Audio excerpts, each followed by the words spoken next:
A doutrina da Trindade e os limites da lógica no estudo da teologia. Eu sou Ezequiel Gomes, você está no canal Vem Senhor Jesus e hoje eu quero bater um papo com vocês bastante teológico, tá? E eu quero falar um pouco, além de teologia, eu quero falar um pouco de lógica, tudo bem? E para isso a gente vai falar um pouco sobre a doutrina da Trindade.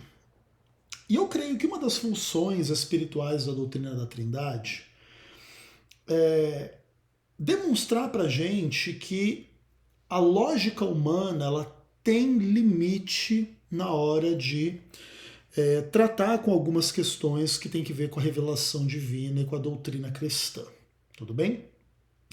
Para ilustrar um pouco isso que eu quero dizer, para a gente depois refletir um pouco mais, eu trago em meu auxílio um texto que me é muito caro, tá? Ao meu coração, que é esse livrinho aqui, ó, não sei se você o conhece. Quem é Deus? Uma busca pela identidade divina nos livros de Daniel e Apocalipse, que é um livrinho que eu lancei há alguns anos atrás, eu nem lembro que ano que foi isso, deixa eu ver o que está escrito aqui, 2017 eu lancei esse livro, pela editora Reflexão. Inclusive eu vou colocar um link para a aquisição desse livro na descrição desse vídeo, se você quiser. Se eu esquecer, me cobra nos comentários, tá? Esse é um livrinho curtinho, 106 páginas, e a ideia de escrever esse livro veio de um sermão que eu preguei sobre quem é Deus em Daniel e Apocalipse. E aí, depois que eu preguei esse sermão, eu tive a ideia de transformar ele num livro, e aí o resultado é esse livrinho, que você lê numa sentada, 100 páginas, coisa bem básica, assim. Mas é um livro muito legal, assim, eu adoro esse livro. E um dos capítulos desse livro fala assim, ó, unidade e pluralidade em Deus. Eu não vou ler esse capítulo por completo, porque aí realmente o vídeo ia ficar muito grande, mas eu vou ler as duas páginas finais desse capítulo, que é a página 78 e 79. Ó, tem a minha fotinha aqui para vocês darem uma olhada. Olha que pessoa linda, né? Ai, Deus do céu. Enfim, os limites da beleza física no teólogo cristão. Dá para fazer um vídeo assim também. Enfim. E eu vou ler aqui a conclusão desse capítulo, que é a página 78 e 79. E aí, a partir dessa leitura, aí nós vamos falar um pouco dos limites da lógica no estudo da teologia. Beleza? Então vamos lá. Ezequiel Gomes escreve o seguinte: a pluralidade das pessoas divinas, Pai, Filho e Espírito Santo, à luz da mensagem da unidade de Deus, é dilema antigo e complexo. Ainda assim, algumas perspectivas a partir do livro do Apocalipse podem nos ajudar a vislumbrar respostas. Claramente na Bíblia há distinções entre as pessoas da divindade, de forma que, estritamente falando, um membro não pode ser identificado como sendo absolutamente o mesmo que o outro.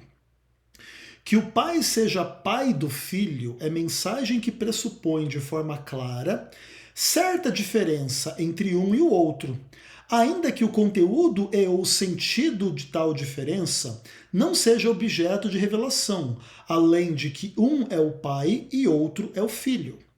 Falando de Jesus Cristo, por sua vez, o texto apocalíptico diz que através da sua morte salvífica, os crentes são feitos sacerdotes para seu Deus e Pai.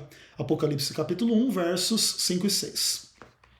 Essas questões são suficientes para explicitar a diferença entre as duas pessoas nesse caso. Ainda assim, em meio a essa pluralidade, há aspectos da revelação que indicam sua unidade.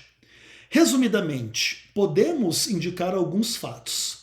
O Pai é aquele que há de vir, Apocalipse 1, verso 4. Mas no mesmo contexto, quem virá com as nuvens é Jesus Cristo, aquele que foi traspassado, Apocalipse capítulo 1, verso 7, capítulo 3, verso 11, capítulo 22, verso 12 e o verso 20 do capítulo 22. Nesse caso, há o indício de uma unidade entre Pai e o Filho como aquele que há de vir. João 10, verso 30, eu e o Pai somos um. Hebreus capítulo 10, verso 37, etc. Em Apocalipse 14, verso 3, a ordem para que João escrevesse o Apocalipse é ligada com aquilo que o Espírito diz, enquanto na introdução se afirma que seu conteúdo tem origem presumivelmente em Deus Pai. Apocalipse 1, verso 1. Nesse caso, há a indicação da unidade entre Pai e Espírito como fonte da revelação apocalíptica. Por fim, a repetida instrução para que aquele que tem ouvidos ouça o que o Espírito diz às igrejas, nos capítulos 2 e 3 do Apocalipse, são interessantes à luz do fato de que é o Filho de Deus quem fala com cada uma das 7 igrejas. Veja isso em Apocalipse capítulo 2, verso 1, verso 8, verso 12, verso 18, capítulo 3, verso 1, verso 7, verso 14, e também Apocalipse 1, versos 12 a 20. Isso demonstra também a unidade entre Filho e Espírito, na autoria e na autoridade por detrás de tais cartas. Unindo-se essas 3 realidades, há uma séria perspectiva de pluralidade na unidade entre os 3 membros do livro, aliás, os 3 membros da divindade no livro do Apocalipse, conforme defende a doutrina bíblica da Trindade. Bom, existem muito mais fundamentos a respeito dessa discussão aqui, desde da página 65 até a página 79, falando desse assunto. Então eu recomendo esse livrinho para quem quiser. Mas o que eu tentei explicar aqui na conclusão, né, do meu capítulo aqui nesse caso, é a seguinte ideia. Em alguns contextos, a Bíblia apresenta claramente a distinção entre as pessoas da divindade, e elas não podem ser confundidas. O Pai não é o Filho não é o Pai não é o Espírito não é o Filho, e etc. Entretanto, em alguns outros contextos, a Bíblia meio que confunde estas pessoas como se elas tivessem ou tenham, né, unidade. Então, por exemplo, Jesus ele é gerado do Espírito Santo, mas chama Deus Pai de Pai. E se não houvesse unidade entre o Espírito e o Pai, Jesus teria que ser chamado de Filho do Espírito Santo, e não Filho de Deus Pai, como se só o Pai fosse Deus e não o Espírito, e não o próprio Filho. Entende?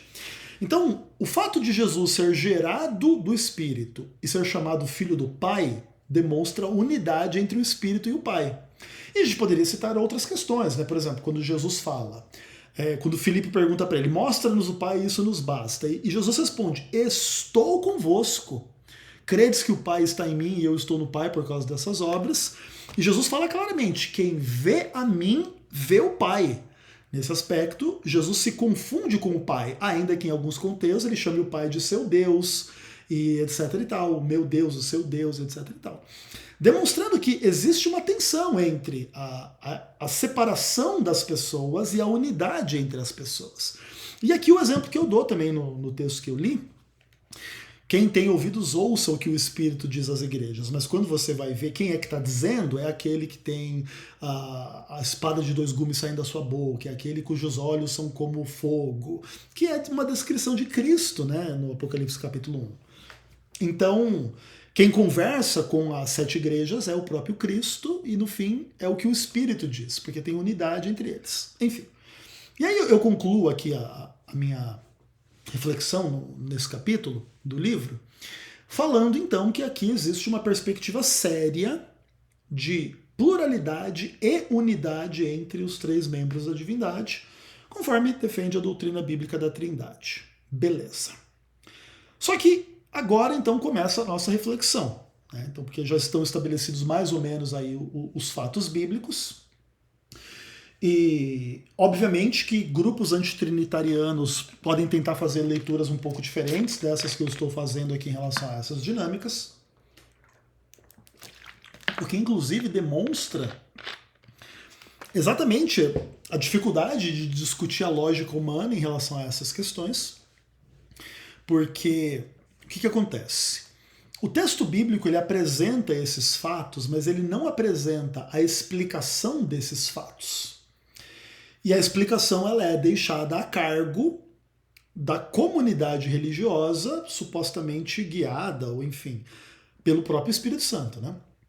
Mas como as pessoas vão chegar a conclusões diferentes em contextos de discussão a respeito dessas coisas, então no final das contas a gente vai ter que discutir a lógica humana. E obviamente que o grupo antitrinitariano nunca vai se submeter à lógica trinitariana, porque aí, se houvesse essa submissão, nem existiria um grupo antitrinitariano. Todos seriam trinitarianos. E uma das coisas assim que os antitrinitarianos falam, né, em relação a esse assunto é exatamente que a doutrina da Trindade não é lógica, porque 3 não é 1 e 1 não é 3, e Deus tem que ser só 1 e não 3, e é só o Pai, e o Filho e o Espírito Santo não são, pelo menos não em última instância. E você vê isso muito claramente em grupos como o Testemunhos de Jeová e vários outros, inclusive grupos antitrinitarianos adventistas também tem bastante dificuldade assim com estas questões, né? Porque como a doutrina da Trindade ela é uma discussão de uma lógica humana informada pelos fatos da revelação, como essa lógica humana e essas explicações não estão contidas no texto bíblico, então as pessoas, às vezes que não têm muita noção de como que as discussões teológicas acontecem, elas têm um pouco de dificuldade de aceitar a autoridade por detrás de tais explicações, e às vezes, né, por motivos XYZ, dão mais atenção a explicações antitrinitarianas do que trinitarianas, em função da sua dificuldade lógica com o conceito, né, da pluralidade e da unidade ao mesmo tempo. Porque o que é importante a gente identificar aqui? É importante a gente identificar que existem dois paradigmas em conflito aqui, que é um paradigma da simplicidade e o paradigma da complexidade. Vamos trabalhar com a seguinte hipótese, que nós pudéssemos dizer que dessas nomenclaturas Pai, Filho e Espírito Santo, somente o Pai realmente é Deus em sentido pleno, último e absoluto, mas o Filho e o Espírito Santo, de alguma maneira, têm uma divindade concedida, atribuída, não plena, não idêntica à do Pai. Porque só tem um Deus e Deus é só esse Pai, e o Filho e o Espírito Santo são criaturas, e são poderes, e são manifestações deste Pai, que ele pode investir estas, ou a pessoa de Cristo, ou a força do Espírito, de autoridade, de capacidades divinas e tal, mas tudo isso pertence ao Pai, não a eles em última instância. Mas como Deus concede a eles estas coisas e eles atuam em nome do Pai, eles são, entre aspas, confundidos com Deus. Mas eles não são exatamente Deus, eles são só instrumentos de Deus, criaturas de Deus, filho de Deus, espírito de Deus, e etc e tal. E Deus é só o Pai lá que atribuiu características divinas e comunicou algumas características divinas a esse Filho e a esse Espírito. Ok, essa é uma explicação do fenômeno. E essa explicação, ela trabalha no paradigma da simplicidade. Só o Pai é Deus, Filho e Espírito Santo não são Deus, ainda que podem ser confundidos com Deus ou pode se atribuir a eles alguma espécie de divindade, uma divindade subordinada ao Pai, que flui do Pai, que o Pai concede e que é exercida em nome do Pai, né, que é o Deus verdadeiro, o único, que só tem um e acabou. Beleza, ok. É uma forma legítima de tentar entender as coisas. A leitura trinitariana, ela é uma leitura mais complexa. Por isso mesmo, inclusive, pessoas mais simples, mais desinformadas, mais burras, com mais dificuldades em relação a algumas coisas, vão ter mais dificuldade com a doutrina da Trindade. Tá? E o paradigma da visão trinitariana é mais complexo, né? Porque aí Pai, Filho e Espírito Santo, eles existem igualmente como Deus, com todas as características divinas, desde sempre, durante tudo e para sempre, desde a eternidade passada até a eternidade futura, porque apesar de serem distintos em termos de pessoas e poderem conversar entre si, atribuir um ao outro uma ou outra coisa, os três são plenamente Deus. Então, cada um deles tem todas as características que pertencem à divindade: onisciência, onipotência, onipresença, eternidade, a temporalidade, etc, etc, etc. Qualquer característica que pertencer a Deus, pertence ao Pai, pertence ao Filho e pertence ao Espírito. Ainda que essas pessoas não se confundam, sejam distintas, mas também mantenham unidade entre si. Então é como você dizer assim que existe uma unidade de 3 pessoas, essas 3 pessoas são Deus e elas conseguem manifestar unidade sendo um único Deus. Que é uma coisa obviamente maluca de se pensar, né?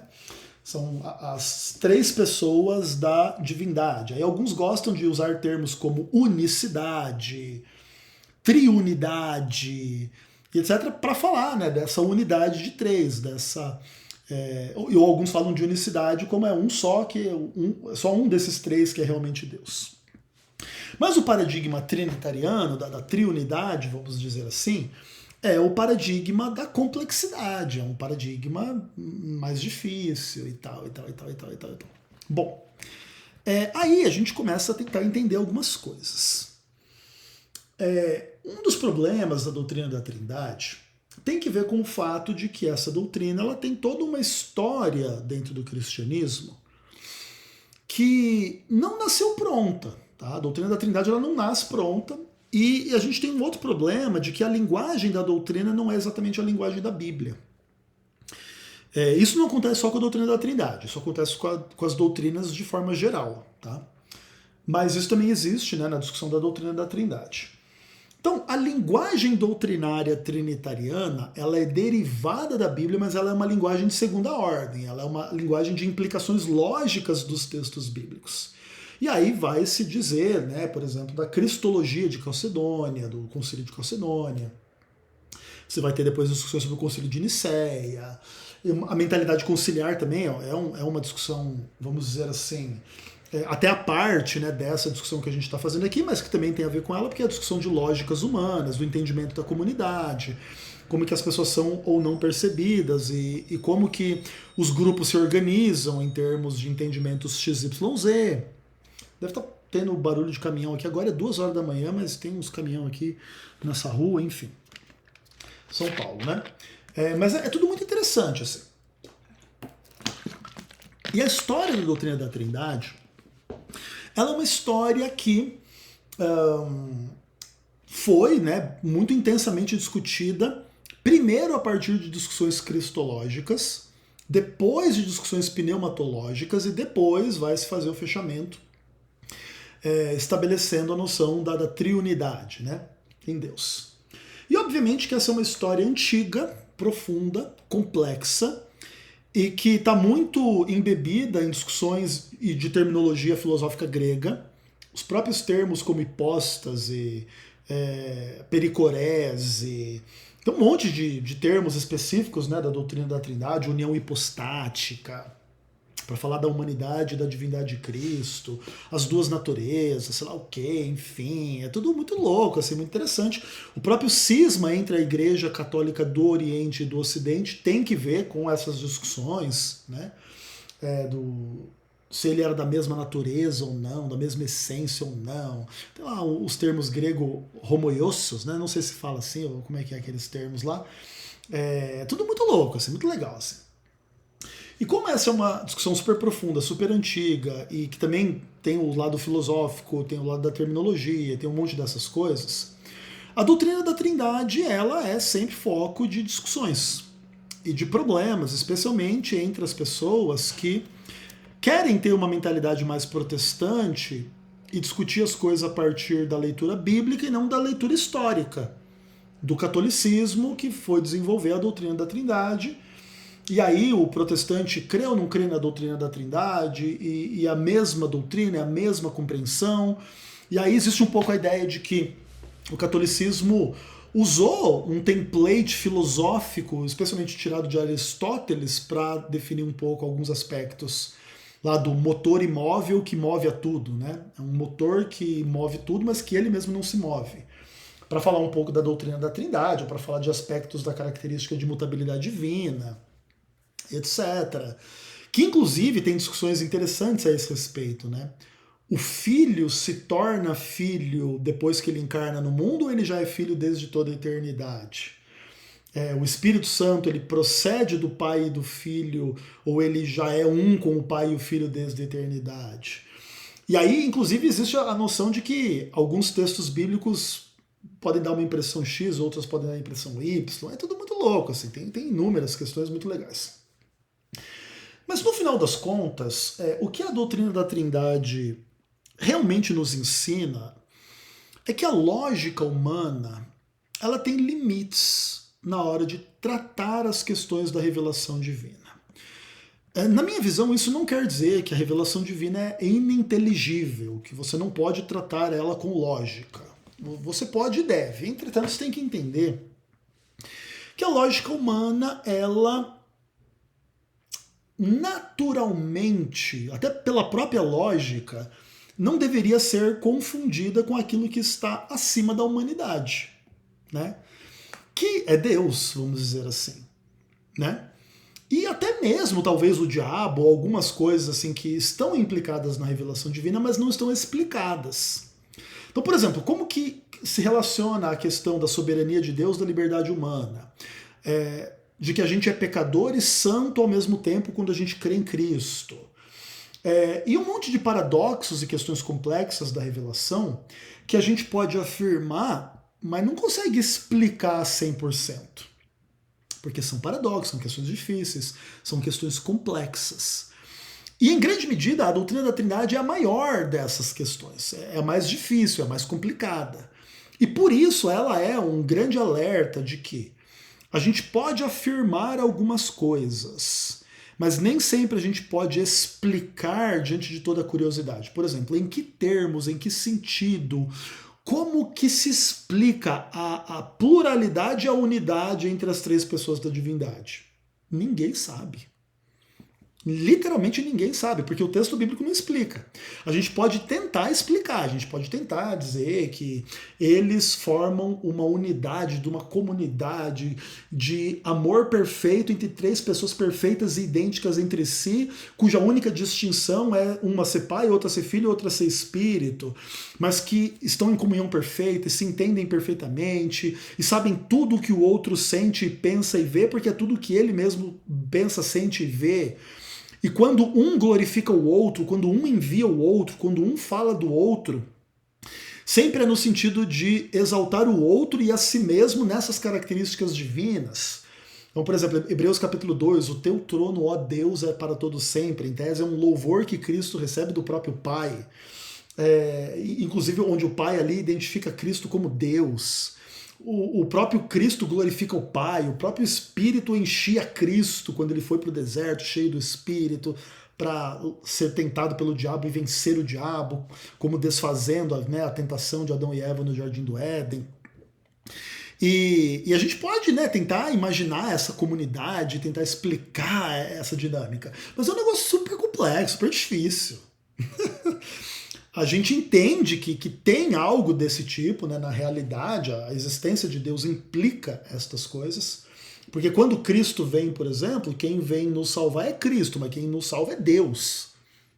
Né? Nosso Salvador é Deus, é o nosso Senhor, é o próprio Criador, é o próprio Jeová, é o próprio Javé que é o Salvador. E no final das contas ele é Cristo, né? Ele se materializa em Cristo, ele se manifesta em Cristo. E aí, claro, alguém poderia dizer que o Cristo é só um instrumento do Salvador, mas não, Cristo é o Salvador, né? E Deus é o Salvador. E aí já tem unidade entre Deus e Cristo. E Cristo só pode ser o Salvador porque é Deus, e se não fosse Deus, Salvador não poderia ser, né? E quando a gente tenta explicar, a explicação desvanece, porque é uma coisa super ampla, super profunda e super complexa. E aqui o ponto não é defender que a doutrina da Trindade é totalmente ilógica e sem sentido, mas para defender a heresia trinitariana nós temos que fazer esses malabarismos. Não é isso.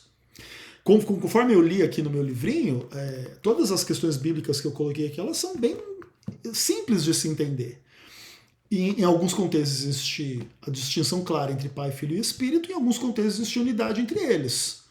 Então isso implica que Deus tem pluralidade e unidade entre essas três pessoas, ponto. Isso é uma coisa bíblica.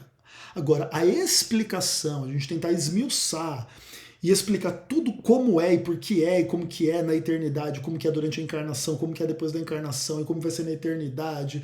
Aí Jesus devolve o reino ao Pai, se submete, não, como que é funcional, é ontológico, e tem um monte de discussões infinitas.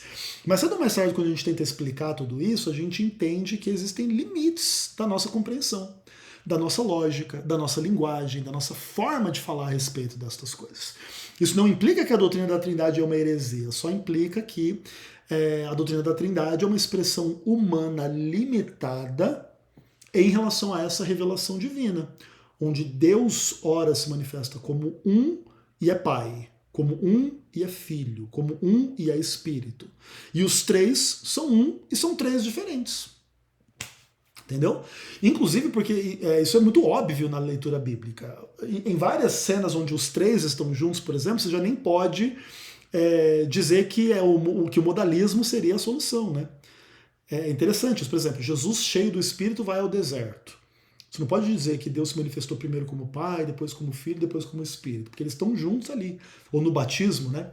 A voz do Pai, o Filho se batizando e o Espírito descendo como pomba. Os três estão presentes na mesma cena, demonstrando que eles têm que ter a existência concomitante, não consequente. Ou seja, a solução modalista, para quem não sabe, é assim: é a ideia de que primeiro Deus se manifestou como Pai, depois como Filho, depois como Espírito, mas é um Deus só. Não, quando você tem os três na mesma cena, o modalismo é destruído. Porque o Pai tem que estar junto com o Filho, tem que estar junto com o Espírito, para um falar com o outro, um enviar o outro, um falar em nome do outro. O Filho aqui, Pai, eu te louvo, porque o Senhor fez isso, o Senhor me ouviu, e ouviu esses pequeninos aqui, vai multiplicar os pães. Tem que ter os dois ali, não pode ser o mesmo, entendeu? Ele não poderia, por exemplo, ser o Pai lá no céu, aí ele sai do céu e vem para a terra. Ele não poderia conversar com quem está no céu, porque não ia ter ninguém no céu. Sendo assim, aquele que vem e encarna não tira o outro do céu, então é mais de um. Né? Enfim, mas é mais de um, mas eles têm unidade, então é mais de um, mas ao mesmo tempo continua sendo um. Eu e o Pai somos um, é dois, mas é um. Enfim, né? E aí a loucurada toda, né? E ninguém tem linguagem suficiente para explicar os mistérios da doutrina da Trindade. Mas se pode ter base suficiente para crer, e ainda que também tenha que se também o espaço para um certo ceticismo em relação às explicações, porque as explicações estão, de alguma forma, atreladas à lógica e à linguagem humana, e a nossa lógica e a nossa linguagem são limitadas para falar de Deus, Trindade, que é o Deus da Bíblia, para quem não sabia. Belezinha? É isso, galera. Obrigado por me ouvirem, e até o próximo vídeo. Se a Trindade quiser, se Deus quiser, é a mesma coisa, né? Um abraço.